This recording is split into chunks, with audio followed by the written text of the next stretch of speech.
بسم اللہ الرحمن الرحیم۔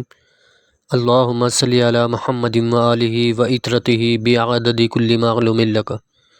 آپ کی خدمت میں حاضر ہے محمد منیب احمد۔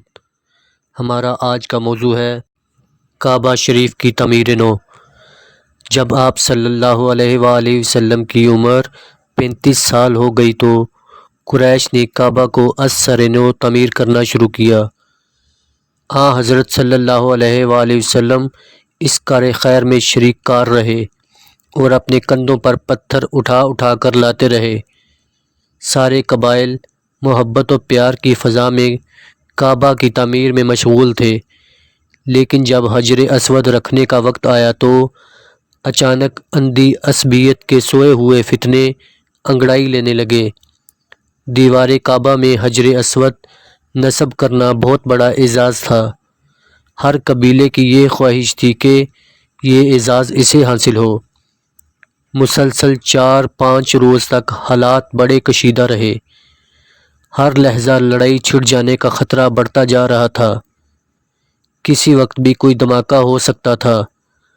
آخر ایک روز اس نزاع کا تصفیہ کرنے کے لیے سب سردار مسجد حرام میں اکٹھے ہوئے۔ اس بات پر اتفاق کیا کہ ہم سب رات یہیں بسر کریں گے۔ کل سب سے پہلے اس دروازے سے جو آدمی مسجد میں داخل ہوگا اس کا فیصلہ اس کے سپرد کیا جائے گا۔ دوسری صبح سب سے پہلے اس دروازے سے حضرت محمد صلی اللہ علیہ وآلہ وسلم مسجد میں داخل ہوئے۔ حضور صلی اللہ علیہ وآلہ وسلم کو دیکھ کر لوگوں کی مسرت کی کوئی حد نہ رہی۔ جب حضور صلی اللہ علیہ وآلہ وسلم ان کے پاس پہنچے تو انہوں نے سارا ماجرا عرض کیا۔ حضور صلی اللہ علیہ وآلہ وسلم نے ان کی عرضداشت کو قبول کرتے ہوئے فرمایا، میرے پاس ایک چادر لے آؤ۔ آپ نے اس چادر کو زمین پر بچھایا، دست مبارک سے حجر اسود کو اٹھا کر چادر کے درمیان رکھ دیا۔ ہر خاندان کے ایک ایک سردار کو بلایا اور فرمایا کہ سب مل کر چادر پکڑ لو اور پتھر کو اٹھا کر لے آؤ۔ سب نے اس چادر کو تھام لیا۔